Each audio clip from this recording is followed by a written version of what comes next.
Olá! O desmonte do Estado brasileiro vem sendo defendido com o argumento de enxugar gastos do Estado. Mas a reforma administrativa de Bolsonaro não mexe com o alto escalão do funcionalismo público, que custa pelo menos 46 bilhões ao ano. Enquanto isso, desestabiliza as carreiras de profissionais da saúde e da educação. Na entrevista central, o ex-subchefe da Casa Civil, Luiz Alberto dos Santos, fala sobre os perigos dessa reforma. E a nossa reportagem traz um panorama sobre uma das carreiras poupadas, a dos militares da ativa em cargos comissionados. Eu sou Pamela Oliveira e a Central do Brasil está começando.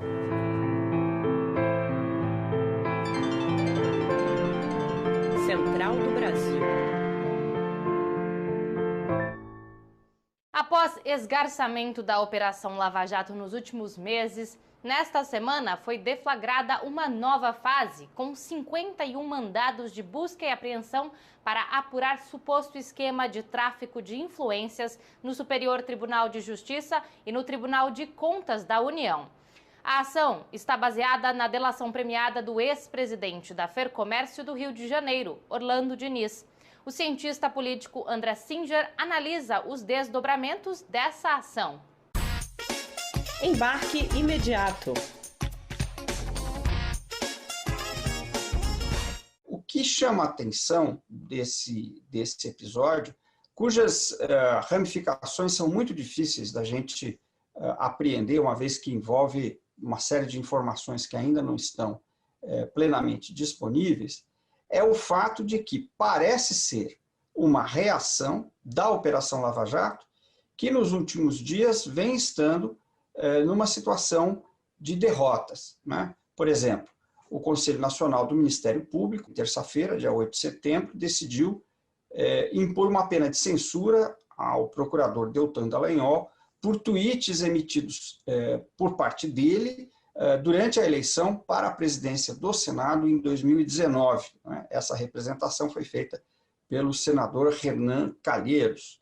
Ontem também a segunda turma do STF decidiu remeter processos contra Romero Jucá e Valdir Ramp, políticos do MDB, para a Justiça Federal, que também foi interpretado como uma derrota da Lava Jato. Ou seja, há uma série de elementos que dão a impressão de que a Lava Jato está num período de retrocesso e que esta operação, de algum modo, parece ser uma reação a este processo de recuo.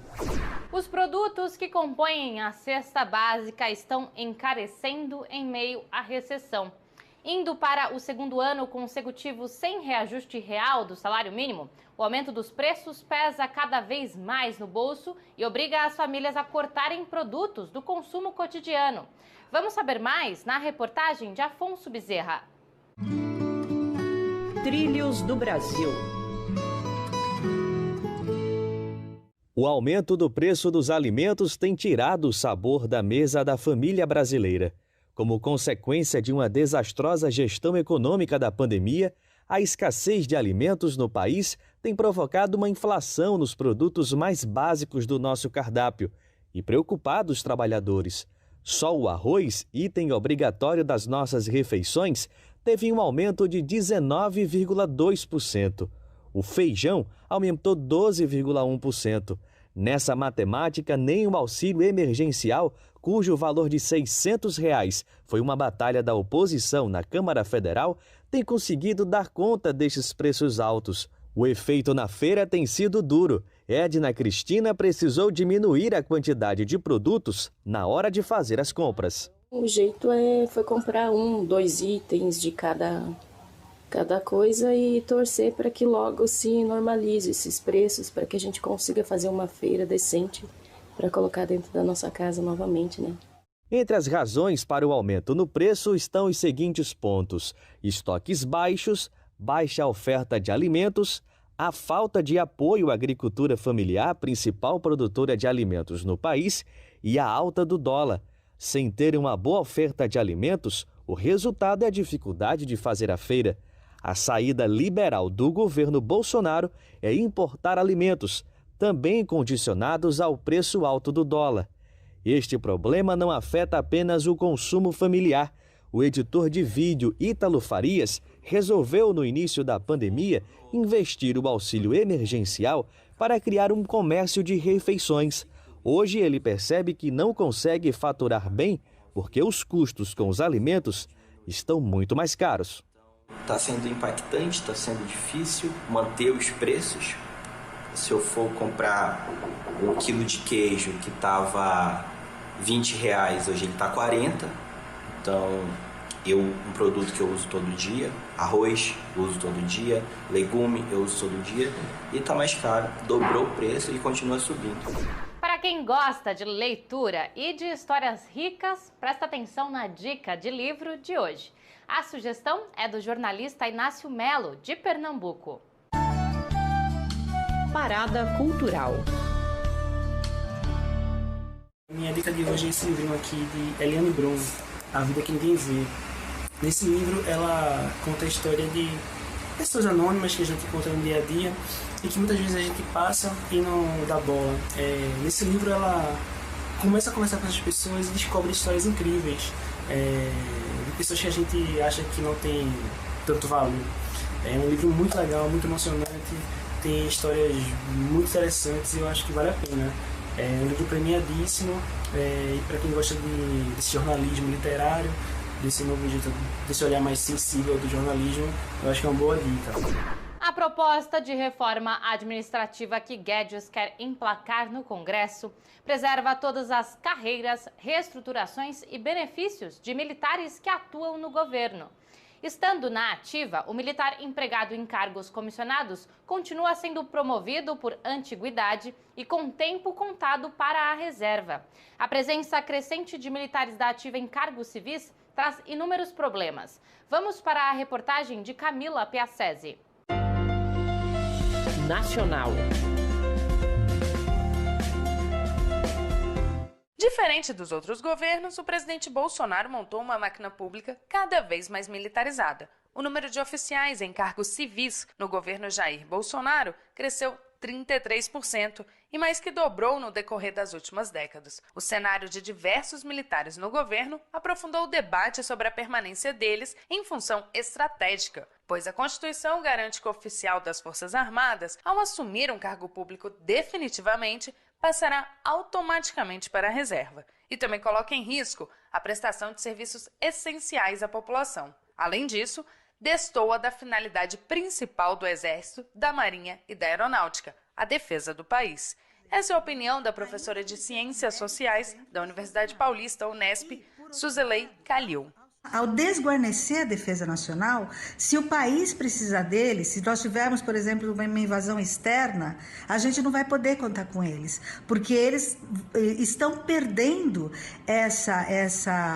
esse treinamento. As vantagens são tantas que em menos de 2 anos de mandato do presidente da República, eles já receberam aumento salarial de até R$ 1.600 nos rendimentos e escaparam da reforma mais dura dos últimos tempos, a da Previdência. Mas tanto o privilégio de destinação de cargos a apenas uma categoria profissional pode extrapolar os limites da democracia. O doutor em História pela Universidade de Paris, Manuel Domingos Neto, explicou que claramente configura um crime contra os interesses nacionais. À medida em que os militares se envolvem nesse governo, eles passam a ser criticados, eles passam a ser vistos como pessoas de pensamento pequeno, interessados em coisas miúdas, entre aspas, boquinhas. Dos militares do governo, vale citar o ministro da Saúde, o general Eduardo Pazuello, sem formação na área médica. O general Luiz Eduardo Ramos, que é o ministro-chefe do governo da Casa da Presidência, e foi transferido, a pedido, para a reserva. A remuneração passa a ser automaticamente o valor do último salário. Pazuello também anunciou que vai para a reserva. A reforma administrativa de Guedes deve retirar a estabilidade de 80% dos servidores públicos, sem mexer em privilégios da cúpula do funcionalismo. A instabilidade pode tornar o Estado um espaço que funcione conforme a vontade do governante e abre espaço para a terceirização. Jonatas Campos fala sobre o assunto com Luiz Alberto dos Santos, que é consultor legislativo no Senado Federal. Entrevista Central.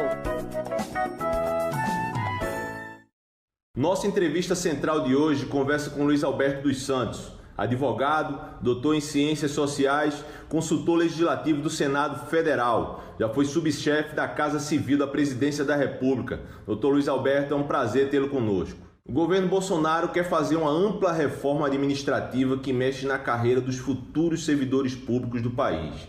O senhor pode explicar alguns pontos dessa reforma e quais são as suas principais mudanças? Bem, inicialmente é muito importante colocar o problema da divisão dos servidores públicos de acordo com diferentes tipos de vínculos ou regime jurídico, já que a proposta acaba com o atual regime jurídico único estatutário.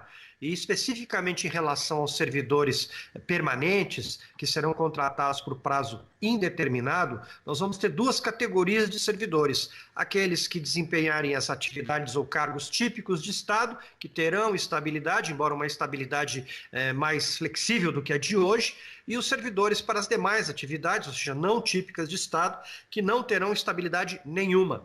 No entanto, esses servidores estarão regidos por esse regime estatutário sem estabilidade, não terão direito a dissídio coletivo, negociação coletiva, fundo de garantia, ou seja, na verdade serão trabalhadores até com menos direitos do que os trabalhadores do setor privado. As propostas da reforma envolvem, portanto, em decorrência disso, uma radical mudança no princípio de que o servidor precisa ser protegido contra a demissão por meio do Instituto da Estabilidade. Doutor, o senhor falou da estabilidade do serviço público. Eu queria lhe perguntar: por que existe a estabilidade? Qual a importância dela para que o trabalho do servidor público seja eficiente? Exatamente para proteger os servidores das trocas de governo, ou seja, daquele momento em que um governo toma posse e demite todo mundo para colocar os seus apaniguados, os seus apadrinhados políticos. Mais ainda, a estabilidade serve para proteger o servidor quando contraria o interesse de um governante, de um político. E a estabilidade tem exatamente essa capacidade de impedir, por exemplo, que um presidente da República que tenha sido multado por um órgão de fiscalização ambiental, quando chega ao poder, demita o fiscal do IBAMA que o multou. O senhor falou que pelo menos 20% dos servidores vão ter estabilidade numa possível reforma de Bolsonaro. Quem são esses 80% que vão perder a estabilidade? A priori, nós sabemos que na concepção minimalista de Estado do governo Bolsonaro, não entram os servidores da saúde, não entram os servidores da educação, não entram os professores das universidades, não entram os trabalhadores das instituições de ciência e tecnologia, não entram, enfim, trabalhadores que prestam serviços diretamente à população. O conceito de cargo típico de Estado é um conceito que surgiu na ditadura militar em 1974 e desde então, inclusive, ele tem sido muito difícil de definir. Ele parte do pressuposto que só tem estabilidade aquele servidor que exerce o poder do Estado de impor restrições, de impor condutas aos particulares. Nessa perspectiva, que é a perspectiva, inclusive, que está na exposição de motivos, só teriam estabilidade os policiais, os auditores fiscais, enfim, fiscais de tributos, fiscais que envolvam exercício do poder de polícia e, quando muito, os diplomatas, os advogados públicos, os defensores públicos e carreiras assemelhadas. Mas essa leitura minimalista, que é a mesma leitura que foi feita no governo Fernando Henrique Cardoso, precisa ser combatida em favor de um conceito mais amplo, que preveja exatamente que é típico de Estado tudo aquilo que seja papel do Estado cumprir. O Brasil tem excesso de servidores públicos? Grosso modo, no entanto, segundo indicam os dados de países membros da OCDE e outros estudos do Banco Mundial, nós não temos excesso de servidor, muito pelo contrário, em relação à nossa população economicamente ativa, ou mesmo aos trabalhadores do mercado de trabalho como um todo, o Brasil tem um percentual bastante baixo, em torno de acordo com o estudo ou levantamento, 12%, 14%, 16%, varia muito de acordo com a fonte, mas isso é muito menos do que países desenvolvidos da Europa, países como a França, países como a Alemanha, países nórdicos. Temos um percentual muito parecido com aquele que existe nos Estados Unidos, no Canadá, ou seja, o Brasil não tem excesso de servidores públicos. A gente encerra por aqui, mas você pode continuar nos acompanhando pelo Instagram. Basta seguir @Programa Central do Brasil. Até amanhã.